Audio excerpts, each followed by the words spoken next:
कामठी नगर परिषद चुनाव का प्रचार। नमस्कार, मैं हूं अनुष्का राय और आप देख रहे हैं इंडिया फैक्ट न्यूज। आइए नजर डालते हैं आज की खबरों की ओर।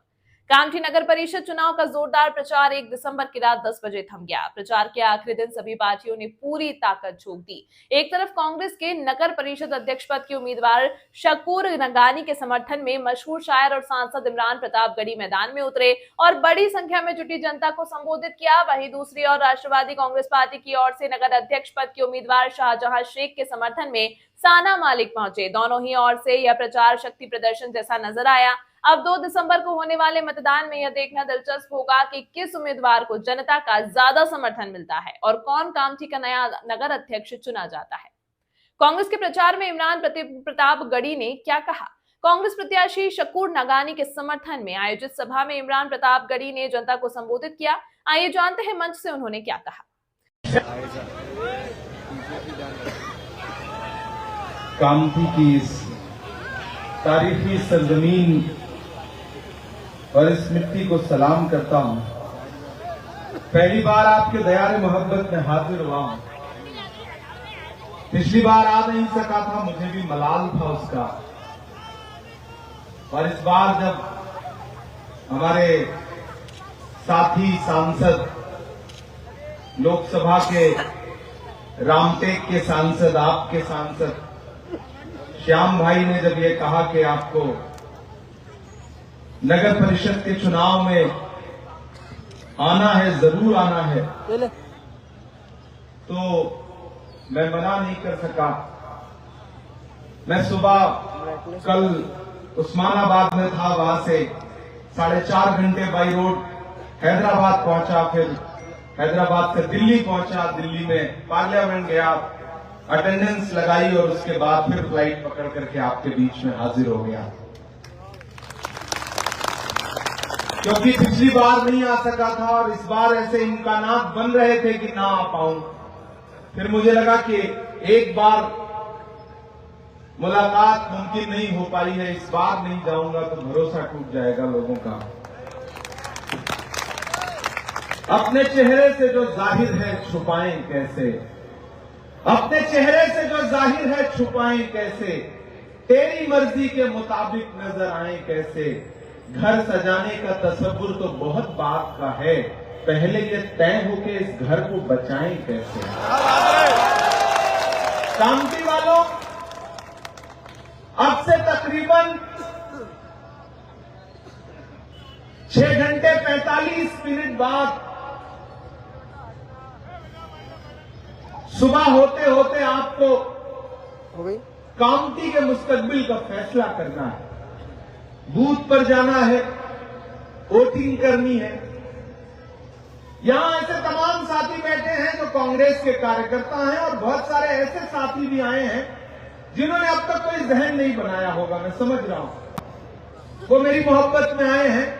मैं उनसे चाहूंगा कि थोड़ी देर मुझे सुनेंगे, उसके बाद फैसला करेंगे। मैं बड़ी सीधी सच्ची बातें करूंगा आपसे। आपकी जो एक कॉन्स्टिट्यूंसी है रामटेक, आपने कभी सोचा है कि आरएसएस और भाजपा को कितना चुभता होगा कि रामटेक से कांग्रेस पार्टी का श्याम बर्वे चुनाव जीत जाए? चुभता तो होगा, चुभता है और बहुत चुभता है।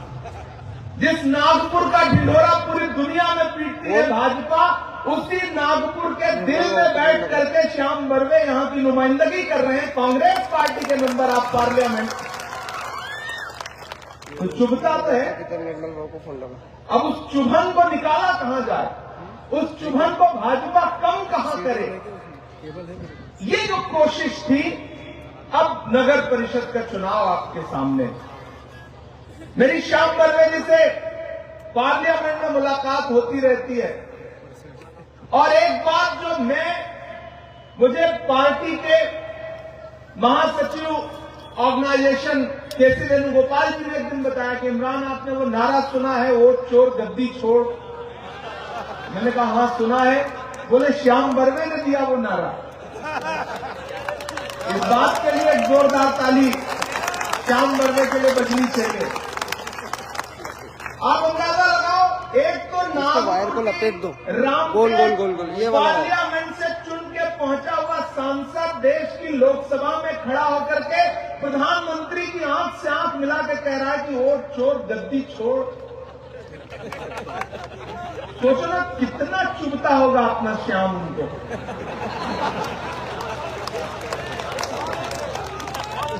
अब पूरी भाजपा ये सोच रही है कि अच्छा लोकसभा तो जीत गए तो ठीक है, फिर तुमसे अब नगर परिषद में निपटेंगे, और श्याम आपके भरोसे खड़े हैं, तो फिर आपकी जिम्मेदारियां तो बढ़ जाती हैं दोस्तों। कामती वालों, जिन दरख्तों को अपने हाथ से काटा जाता है, जब वो साया देने लायक हो जाए तो फिर उनकी शाखों को काटा नहीं जाता। मैं बड़ी संजीदा गुफ्तगू करूंगा थोड़ी देर आपसे। मुझे पता है छोटी छोटी चीजों की नाराजगी होगी, किसी को टिकट नहीं मिला तो कोई चला गया उधर बैठ गया। मेरा लगा तो खुर्शीद हैदर ने कहा है कि गुल का मस्कन बेच दिया है, खार का मदफन बेच दिया, उसको माली कैसे कह दूं जिसने गुलशन बेच दिया। और भाई के सर पर दुश्मन ने कैसा सच्चा हाथ रखा, भाई के सर पर दुश्मन ने कैसा सच्चा हाथ रखा, आंगन में दीवार की खातिर आधा आंगन बेच दिया। मुझे यहां के हालात से वाकिफ हूं मैं,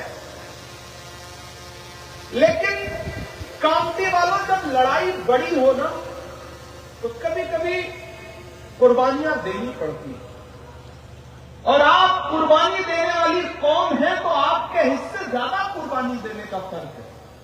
मैं बहुत जिम्मेदारी से ये बात कह रहा हूं। मैंने नहीं सोचा था कि मैं नगर परिषद के चुनाव में आऊंगा, मैं बाहर था, लेकिन श्याम भाई का फोन आया, फिर सतपाल जी का आया, फिर केसी जी ने मुझे कहा, तो मैंने भी सोचा कि एक ऐसा वक्त जब मुल्क एक ऐसे मुहाने पर खड़ा है कि दिल्ली में बैठा हुआ हाकिम हो या मुंबई में बैठा हुआ हाकिम हो, उसको लगता है कि आईन भी मेरी मुट्ठी में है और जमहूरियत भी मेरी मुट्ठी में है, कोई क्या कर लेगा।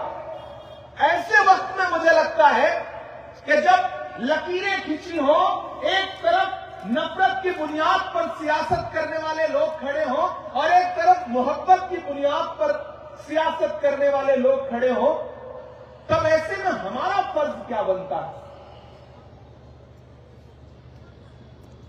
मोहब्बत के साथ सियासत करने की अपनी दुश्वारियां हैं, अपनी मजबूरियां भी हैं। इलेक्शन हारने पड़ते हैं, लेकिन मैं फख्र करता हूं अपने नेता राहुल गांधी पर कि वो इंसान छाती ठोक के कहता है कि 1 नहीं 100 इलेक्शन हार जाऊं, कभी नफरत की बुनियाद पर वोट नहीं मांगूंगा। मैं इसलिए उस इंसान के साथ खड़ा हूं। और कामती वाला, एक चीज तसव्वुर करो, एक ख्याल अपने जहन में लाओ, याद करो 7 सितंबर 2022 की वो सुबह जब कन्याकुमारी में समंदर के साहिल पर खड़ा होकर के एक शख्स कह रहा था कि मैं इस देश में नफरत कम करने के लिए, नफरत के खात्मे के लिए 4000 किलोमीटर पैदल चलूंगा। 4 किलोमीटर हमको आपको चलना हो तो पैर के छाले याद आ जाते हैं, 40 किलोमीटर चलना हो तो आसमान सर पे आ जाता है। 4000 किलोमीटर क्यों चला वो इंसान? नफरत के खात्मे के लिए। नफरत का इस मुल्क में सबसे ज्यादा शिकार कौन है? हम हैं, आप हैं, आप हैं, आप हैं। हमारे आपके चेहरे पर दाढ़ी देख करके या हमारा आपका लिबास देख करके कौन सी भीड़ कौन से चौराहे पर कौन सा सलूक करते हैं, आप कोई अंदाजा नहीं लगा सकते। उस नफरत के खात्मे के लिए एक इंसान कितना चला? 4000 किलोमीटर। क्या नारा लगाता रहा? नफरत छोड़ो, भारत जोड़ो। मुझे नफरत के बाजार में मोहब्बत की दुकान खोलनी है। मैं चला हूं उस इंसान के साथ, श्याम बर्वे चले हैं उस इंसान के साथ। जब मैं राहुल गांधी के साथ चलता था तो मीडिया के साथ ही मुझसे कहते थे कि इमरान साहब आप सांसद बाद में हैं, शायर पहले हैं, राहुल गांधी के साथ कंधे से कंधा मिलाकर चल रहे हैं, क्या कहेंगे? तब मैं कहता था कि जो हर जालिम से टकराएगी वो आंधी बनाऊंगा, जो हर जालिम से टकराएगी वो आंधी बनाऊंगा, नए अंग्रेज आए हैं, नया गांधी बनाऊंगा। हम उस नए गांधी के साथ खड़े हैं। और अब मैं आज इसलिए आया क्योंकि मुझे लगा कि इलेक्शन भले छोटा हो लेकिन साजिशें बड़ी हैं। मैंने सुना कि हमारा एक भाई गया और वो घड़ी खरीद लाया जिस घड़ी की वजह से कमल का अच्छा वक्त चल रहा है। क्या बात है?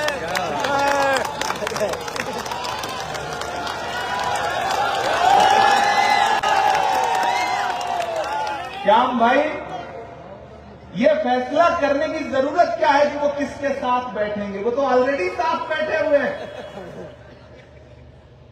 लेकिन उन्हें यह समझना पड़ेगा कि घड़ी से लाख महंगा तो घड़ी का वक्त होता है। घड़ी से लाख महंगा तो घड़ी का वक्त होता है। जो इसकी कद्र करता है उसी का वक्त होता है। लेकिन ठीक है, अब यहां से आपकी जिम्मेदारियां शुरू होती हैं। मैंने सोचा कि मुझे जाना चाहिए।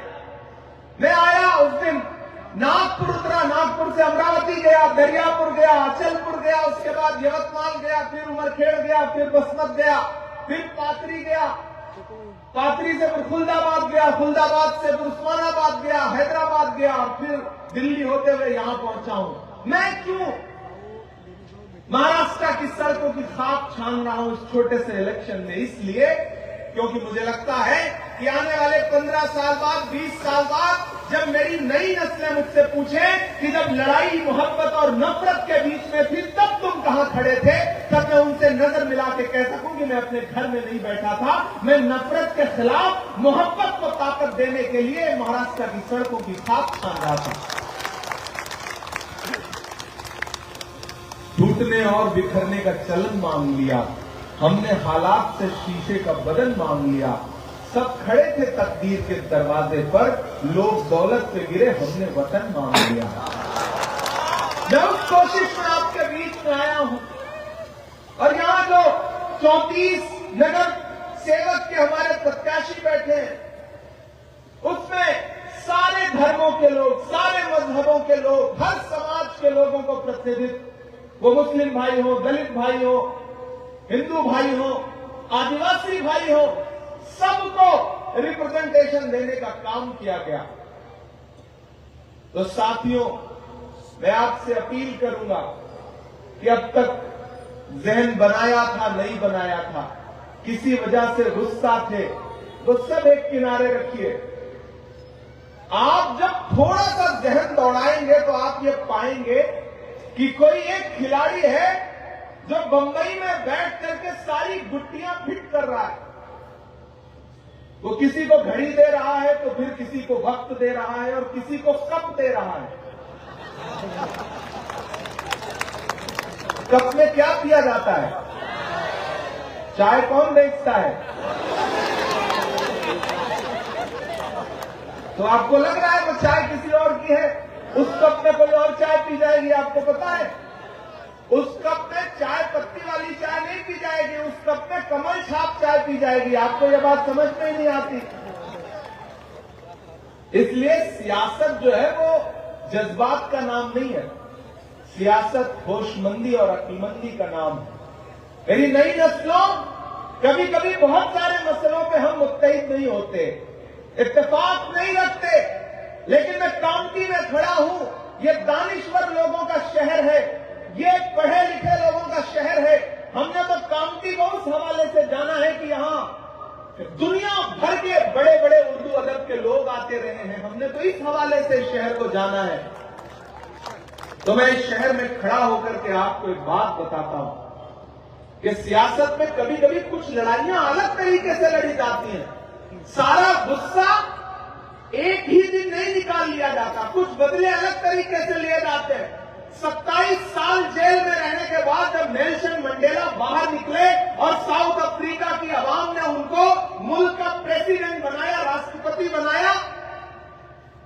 तो पूरी दुनिया में हलचल मच गई थी। जिस इंसान को 27 साल जेल में रखा हुकूमत ने, वो जेल से बाहर आया तो मुल्क का प्रेसिडेंट बन गया। बहुत संजीदगी से सुनना मेरी बात। एक दिन नेल्सन मंडेला ने कहा कि अपने स्टाफ से, अपने साथियों से कि चलो आज किसी रेस्टोरेंट में खाना खाने चलते हैं। पूरा स्टाफ प्रेसिडेंट यानी राष्ट्रपति के साथ एक रेस्टोरेंट में खाना खाने गया। स्टेज के लोग भी मेरी बात सुने। जब वो खाना खाने गए तो प्रेसिडेंट आया है खाना खाने, तो रेस्टोरेंट का जो सबसे प्रीमियम हॉल था वो खोल दिया गया।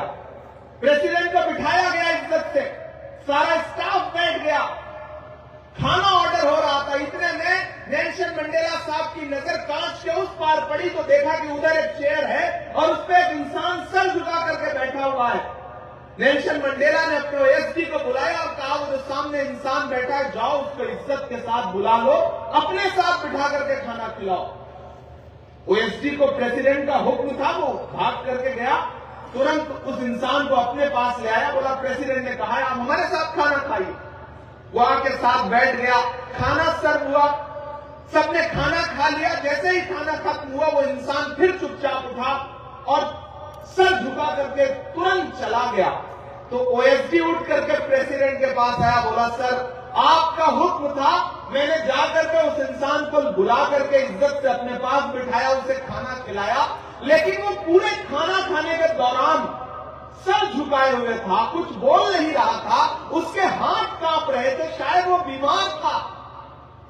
तो प्रेसिडेंट नेल्सन मंडेला मुस्कुराए और उन्होंने कहा कि नहीं, वो बीमार नहीं था, मैं उसको जानता हूं, मैं जिस जेल में 27 साल कैद था ये उस जेल का जेलर था, और जब ये मुझे टॉर्चर करता था, मुझे मारता था, और जब मैं पानी मांगता था तो ये मेरे चेहरे पर पेशाब करता था। आज ये काम इसलिए रहा था कि मैं मुल्क का प्रेसिडेंट बन गया हूं, तो इसको लगा कि मैं इससे बदला लूंगा, लेकिन नफरत का जवाब नफरत नहीं होती, नफरत का जवाब मोहब्बत से दिया जाता है। इससे बड़ा बदला कुछ नहीं हो सकता था कि मैंने उसको बुला करके बिठाया और खाना खिलवाया। अब ये बदला इसकी आने वाली नस्लें कभी नहीं भूल सकती। तो कामती वालों, सियासत में कभी कभी कुछ चीजें बहुत अलग तरीके से करनी पड़ती हैं। मैं आपसे गुजारिश करूंगा, ये लड़ाई बहुत बड़ी है। मैं इसलिए भी आया कि जो रामटेक की हार की चुभन है और खुसूसी तौर पर उसमें कामती की जो नुमाइंदगी है, वो चुभन कम करने की कोशिशें हैं। ये गुत्थी पिट की गई, शतरंज का ये खेल पिट किया गया, उस सबको समझना है। और अगर यहां के मंत्री जी के पास बड़ा फंड है और वो कह रहे हैं कि भाजपा को जिता दो हम फंड देंगे, तो उनसे बता दो कि शकूर नागानी भी कोई यतीम और तनहा नहीं है। इनके साथ एक लोकसभा का सांसद खड़ा है तो एक राज्यसभा का भी खासदार खड़ा है। मैं महाराष्ट्र से राज्यसभा का खासदार हूं। शकूर साहब के बाईं तरफ अगर श्याम बर्वे खड़े हैं तो दाहिनी तरफ इमरान प्रतापगढ़ी खड़ा है। हालांकि शकूर भाई इतने तेज तर्रार हैं कि अलग अलग जगह से फंड जुटा लाएंगे, इसमें कोई दो राय नहीं है, लेकिन जरूरत पड़ेगी तो श्याम बर्वे जी भी अपना फंड लेके खड़े मिलेंगे और मैं भी अपना लेटर पैड इनको दे दूंगा कि जो भी लेना है कामती के लिए ले लीजिए। कामती के लिए अदबी तौर पर, तहजीबी तौर पर कोई एक नुमाइंदा काम करिए। इमरान प्रतापगढ़ी सबसे पहले अपनी निधि लेकर के वहां खड़ा मिलेगा, क्योंकि मैं आपकी दुआओं की बदौलत देश की पार्लियामेंट में हूं। आप इस चीज का ख्याल करिए। और मैं शकूर भाई हो, आसिफ साहब हो, हमारे वजाहत मिर्जा साहब हो, आपके घोरे साहब हो, मंच इतना बड़ा है, मैं कितने सारे नाम लूं। हमारे स्टेट इंचार्ज अहमद खान जी हैं, इन सब की मौजूदगी में आपसे बस इतना कहता हूं साथियों कि अब मैं आ गया हूं तो मेरे आने की लाज भी रखिएगा, क्योंकि कामती से मेरा एक जज्बाती रिश्ता है और उस रिश्ते की बुनियाद पे आपसे कह रहा हूं कि जब तक शेर अपनी कहानियां खुद नहीं लिखेंगे तब तक शिकारी अपनी कहानियों में खुद को महान बताते रहेंगे। अभी नाजिम साहब ने नहीं, एमपी साहब ने ये बताया था मुझे कि मैं शिकारी हूँ, एक सादा मैं बड़ा सीधा साधा आदमी हूँ, मैं शायर हूँ। शिकारी तो दिल्ली में बैठे हुए हैं, हम तो आवाम को उनसे शिकार होने से बचाने की लड़ाई लड़ रहे हैं। और आपके एमपी साहब ने मुझे बताया कि मैं उनका बड़ा भाई हूं। मैंने तुरंत गूगल चेक किया तो पता चला ये 9 साल बड़े हैं मुझसे उम्र में। मुझे भी हैरत हुई कि मैं छोटा हूं या बड़ा हूं, तो मैंने तुरंत चेक किया इनकी उम्र। तो ये हमारे साथी हैं, भाई हैं, और इसमें कोई दो राय नहीं कि 1.5 साल की सियासत में, दिल्ली की सियासत में श्याम बर्वे ने कांग्रेस पार्टी और पार्लियामेंट दोनों में जो जगह बनाई है, इसके लिए वो मुबारकबाद के मुस्तहक हैं। और मुझे लगता है आवाम भी एक बार ताली बजा करके उनको मुबारकबाद दे। वो चिराग जिनसे दिल्ली तक रोशनी फैल रही हो, और उन चिरागों में तेल भी अगर आपने दिया हो, बाती भी आपने दी हो, तो फिर उन चिरागों को बुझने से बचाना तो पड़ेगा आपको। अगर नहीं बचाएंगे तो एक चिराग जो कभी मशाल बन सकता है, एक चिराग जो कभी इनकलाब बन सकता है, वो चिराग वक्त से पहले बुझ न जाए, इसके लिए मैं आपसे अपील करने आया हूं साथियों। और आपको भरोसा दिलाते हैं, एक बात जहन में बिठा लीजिए, फिर उसके बाद एक नज़्म सुनाऊंगा आपको। मैं जानता हूं आप पिछले 3 घंटे से भाषण सुन रहे हैं, आप बाद में कहेंगे देखो ये भी भाषण सुना के चला गया। तो मैं नेता बाद में हूं, शायर पहले हूं, तो वो वाला फर्ज भी निभाऊंगा। हाँ, वो भी सुना देंगे, जो जो आप कहेंगे वो सब आपको सुनाएंगे, ये आपको यकीन दिलाते हैं। एक आखिरी ऐसी बात कहता हूं जो जहन में बिठा लीजिए। बहुत सारे लोग आपके बीच में आएंगे, कहेंगे कांग्रेस ने दिया क्या, खासतौर से अक़लियत के मेरे समाज के लोगों से कहेंगे कि नहीं कांग्रेस ने तो ये नहीं दिया। एक बात बताओ कामटी वाला, जिस समय लोग आपकी परछाई से दामन बचा रहे हो, ऐसे वक्त में आपके मुद्दे पर पूरे हिंदुस्तान में, पूरी दुनिया में बोलने वाले इमरान प्रतापगढ़ी को अल्लाह ने मुझे शायरी का हुनर दिया, तो मैंने महबूबा के जुल्फ और आंचल पे शेर नहीं कहे, मैंने नजीब की मां के आंसुओं के लिए नज्म कही, मैंने फलस्तीन के लिए नज्म कही, मैंने पहलू खान के लिए नज्म कही, मैंने आपके मुद्दों पर पूरे हिंदुस्तान में अपनी शायरी को जरिया बनाया लड़ाई का। और एक दिन राहुल गांधी जी ने मेरा हाथ पकड़ा और कहा कि जिन मुद्दों पर हिंदुस्तान की सड़कों पर बोलते रहते हो, मशारों में बोलते रहते हो, उन्हीं मुद्दों को लेकर के, उसी आवाज को लेकर के देश की सबसे बड़ी पार्लियामेंट में जाओ, राज्यसभा में जाओ और अपने लोगों के लिए आवाज उठाओ। लोकसभा का टिकट जीतने की गारंटी नहीं होती, लेकिन राज्यसभा का टिकट तो जीतने की गारंटी होती है ना। मुझे राज्यसभा दिया, और मेरी खुशनसीबी है कि मुझे महाराष्ट्र से राज्यसभा भेजा राहुल गांधी जी ने, कांग्रेस पार्टी ने। मैं सबका शुक्रिया अदा करता हूं, और आपसे ये कह रहा हूं साथियों कि ये जो आपको अलग थलग करने के लिए आए, उनको बता दो कि मुल्क मोहब्बत से चलेगा, और मोहब्बत में सबको एकजुट करके चलना पड़ता है। वक्त का बिल आया, याद है आपको, देश की पार्लियामेंट में जब वक्त का बिल आया और लोकसभा में वोटिंग हो रही थी, रात के 2:30 बजे श्याम बर्वे उस बिल के खिलाफ वोटिंग करने के लिए लोकसभा में बैठे हुए थे। मैं एक आंकड़ा बताता हूं आपको कामटी वालों, उस बिल के समर्थन में भाजपा को अगर 288 वोट मिले सांसदों के, तो उस बिल के खिलाफ में 232 वोट पड़े। देश की लोकसभा में सिर्फ 24 मुसलमान सांसद हैं। ये जो बाकी के 208 वोट थे वो किसके हैं? जो आपके लिए पड़े, जो आपकी खानकाहों, आपकी इबादतगाहों, आपकी कब्रिस्तानों की हिफाजत के लिए पड़े, जिन्हें हुकूमत पामाल करना चाहती है। 232 वोट उस बिल के खिलाफ पड़े। रात के 2:30-3 बजे तक देश की लोकसभा में बैठ करके राहुल गांधी ने आपकी हिफाजत के लिए, आपके मुद्दों पर सरकार के खिलाफ वोट किया। 208 वो एमपी इस देश के आम हिंदू भाई थे, सिख भाई थे, दलित भाई थे, ईसाई भाई थे।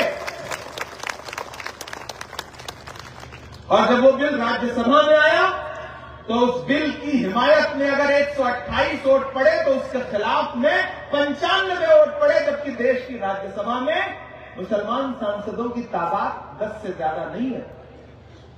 बाकी 85 वोट किसके थे? बीमारी की हालत में रात के 3 बजे सोनिया गांधी जी उस बिल के खिलाफ वोट देने के लिए बैठी थी। मैं चश्मदीद गवाह हूं। ऐसे में अगर कोई आपको आकर के कहे नहीं अलग थलग हो जाओ, तो अलग थलग होने से यह लड़ाई नहीं जीत सकते हो। एकजुट होकर के जीत सकते हो, एक साथ चल करके जीत सकते हो। इसलिए मेरे भाई आपसे गुजारिश है कि अगले कुछ घंटों बाद जब आप सुबह चाय पी करके उठें और बूथ पर जाने का जहन बनाएं, तो फिर ये सोच के बनाएं कि ये जो 34 लोगों का पैनल है, जिसमें शायद एक इससे करा दिया है ना, एक सीट इससे कराई, 3 कराइए, कोई नहीं, 20 तारीख को जो वोटिंग होगी तो फिर वो 3 जीतेंगे, कौन सी बड़ी बात है। तो बाकी जो 31 है, और नगर अध्यक्ष के लिए शकूर नागानी साहब, ये याद रहेगा आपको ना, याद रहेगा ना कि जख्म पर जख्म खा के निकले हैं।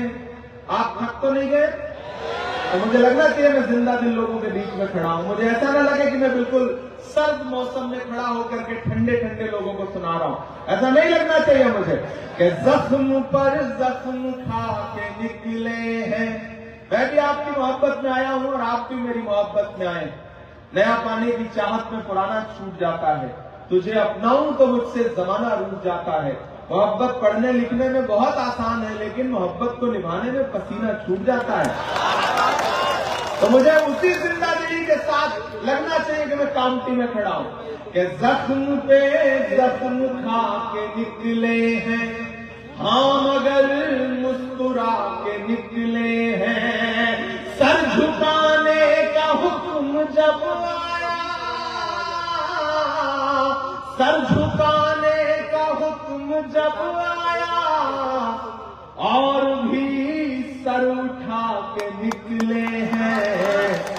नारे हक लगा के निकले हैं, नारे हक लगा के निकले हैं। हर सितम का जवाब आएगा, देखना इंकलाब आएगा। तैयार रहना चौथी लाइन पर, नागपुर से लेकर के दिल्ली तक जाए आपकी तालियों का शोर कि हर सितम का जवाब आएगा, देखना इंकलाब आएगा। अच्छे दिन का किए थे जो वादा, अच्छे दिन का किए थे जो वादा, उनका दिन भी खराब आएगा, उनका दिन भी खराब आएगा। झूठ के हाकिमों के चेहरे पर आईना हम दिखा के निकले हैं, नारे हक लगा के निकले हैं, नारे हक लगा के निकले हैं।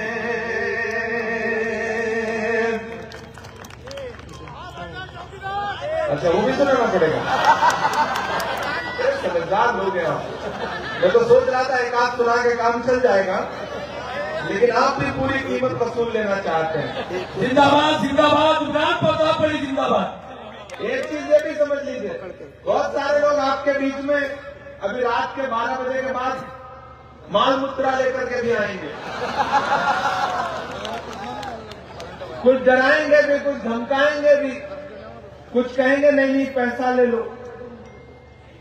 तो मैं आपसे बात कर, नहीं ये बिल्कुल मत करना, ले लेना, मना नहीं करना।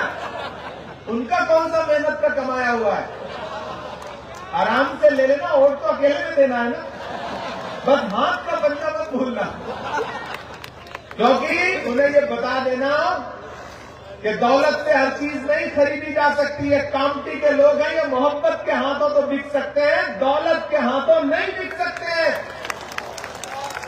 ये एहसास करा देना कि कहां सोया है चौकीदार।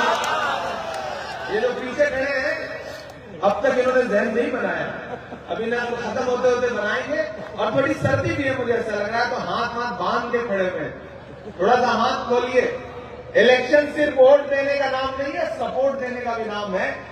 आज लोगों को लगना चाहिए जो यहाँ बैठे हैं कि आज कामटी उनके साथ खड़ी है। आज उन्हें एहसास होना चाहिए। और मैं भी सुबह जब पार्लियामेंट में जाऊं और सामने प्राइम मिनिस्टर साहब पढ़े तो मैं उनसे कहूं कि हाँ, कामटी होके आ रहे हैं, नागपुर होकर के आ रहे हैं, हम और श्याम मरवे सुबह मिलेंगे उनसे, तो उन्हें एहसास दिलाएंगे कि नहीं, आपके मंत्री जी कितना भी खजाना खोल लें लेकिन कामटी के लोगों को खरीद नहीं सकते हैं। और आजकल तो मैं उनसे जहां मुझसे मिलते हैं, मैं तो उनसे पूछता हूं पार्लियामेंट में भी खड़ा होकर के कि आपको आपका वो नारा याद है, भाइयों बहनों, देश के खजाने की चाबी मुझे सौंप दो, मैं देश नहीं लुटने दूंगा, चौकीदारी करूंगा। याद है ना? अब मैं उनसे पूछता हूं कि कहां सोया है चौकीदार, कहां सोया है चौकीदार, विजय माल्या नाक के नीचे से हो गया फरार, कहां सोया है चौकीदार, कहां सोया है चौकीदार। ये चाय, देखिए चाय की बात आई है तो मैं कप का जरूर जिक्र करना चाहूंगा। और मेरी आवाज अगर श्याम भाई आपके समाज तक पहुंच रही हो तो मैं उनसे खुसूसी तौर पे कहना चाहता हूं कि यूं ही नहीं किसी को कप देकर के कामटी में भेज दिया गया है। बड़ी प्लानिंग की गई है कि एक समाज का वोट उधर कट जाए, आपका समाज का वोट 3-4 जगह तकसीम हो जाए ताकि बीच का रास्ता बने और कमल खिल जाए।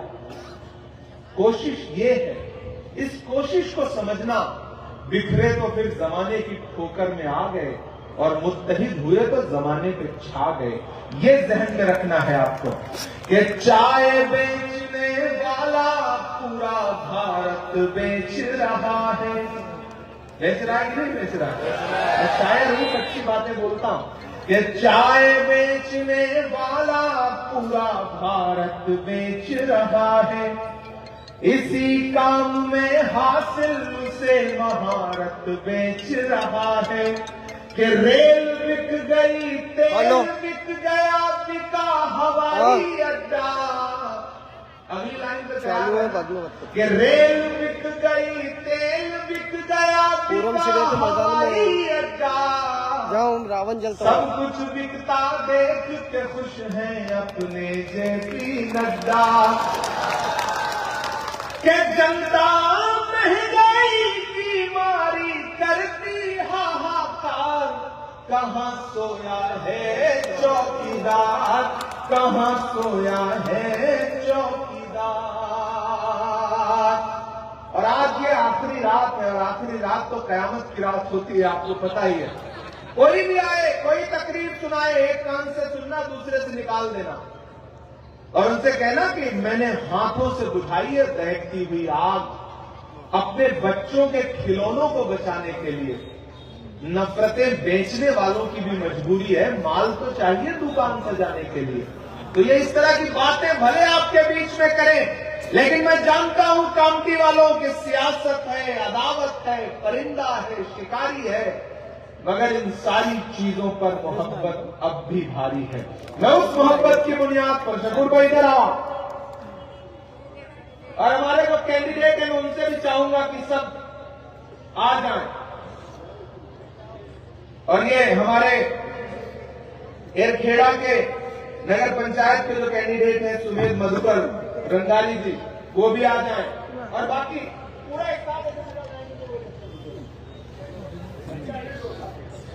सिर्फ कैंडिडेट आएंगे।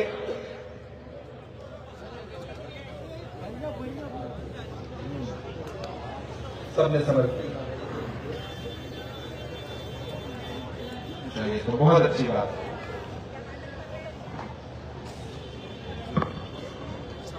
मैंने आपसे कहा था साथियों कि एक तरफ शकूर के साथ श्याम भाई खड़े हैं और मैं भी खड़ा हूं। हमारे पास, हमारे दामन में आपके लिए मोहब्बत है, इज्जत है, शफकत है, उधर दौलत है। आपको चुनना है कि इज्जत, मोहब्बत, शफकत अपनापन, भाईचारा, एकजुटता, एकजहती और उस सबसे आगे बढ़कर के भारत का संविधान, जिसे बचाने की लड़ाई हम लोग लड़ रहे हैं। ये डॉक्टर बाबा साहब अम्बेडकर की धरती है। इसे दुनिया किसी और नाम से जानती हो, वो अलग पहचान है। मेरा मानना है कि ये डॉक्टर बाबा साहब अम्बेडकर और बाबा ताजुद्दीन का शहर है। उन्हीं के नाम से दुनिया में जाना पहचाना जाता है। तो मैं इस जमीन पे खड़ा होकर के आप सबसे गुजारिश कर रहा हूं कि हाथ का पंजा याद रखिए और 3 तारीख को जब रिजल्ट आए तो मैं दिल्ली में बैठ करके हम दोनों, 2 भाई दोनों तबाही, ठीक, हम 3 तारीख को पार्लियामेंट में रहेंगे। उधर मोदी जी बैठे रहेंगे और इधर हम लोग, तो उनको मुस्कुराने का मौका मत देना, हम ही लोग मुस्कुराएं। और अगर कामती आपने जितवा दिया तो 3 तारीख को पूरा उधम काटेंगे हम लोग वहां पर, और उसकी तस्वीरें, उसके विजुअल आपको दिखाई पड़ेंगे। और एक भरोसा, एक यकीन आपको दिलाता हूं, 34 यानी कि 3 स्टे हो गया है, 31 जो हमारे कैंडिडेट बोलते हुए हाथ सबसे सबको जिता करके पूरा पैनल ऐसा जिता दीजिए कि पूरी साजिशें पास करना फेल हो जाए, नाकामयाब हो जाए। शकूर भाई को भी जिता दीजिए और हमारे सुमेध भाई को भी। सिर्फ और उसके बाद श्याम भाई, ये ऐसे सियासी मजलिसों में, महफिलों में बुला करके शायरी सुनाने में ना मुझे मजा आता है, ना लोगों को सुनने में मजा आता है। इसके बाद एक शानदार यहाँ पे जीत के जश्न का प्रोग्राम करिए, उसमें आते हैं और फिर पूरी रात आपसे बातचीत होगी, आपसे शायरी सुनाई जाएगी आपको। और इस इलाके के लिए मेरी भी ख्वाहिश है कि चूंकि ये अदब नवाज लोगों का शहर है, तो अदबी तौर पर कोई लाइब्रेरी, कोई ऐसी शिनाख्त वाला कोई एक काम किया जाए जिसकी पहचान पूरे हिंदुस्तान में जाए। हाँ, फिलहाल अभी के लिए इतना ही। आपको आज की यह खबर कैसी लगी कमेंट में जरूर बताएं, और यदि आप हमारे चैनल पर विज्ञापन देना चाहते हैं तो नीचे दिए गए ईमेल आईडी या कांटेक्ट नंबर पर संपर्क कर सकते हैं। और इंडिया फैक्ट न्यूज से जुड़ने के लिए हमारे पेज को लाइक और सब्सक्राइब करना ना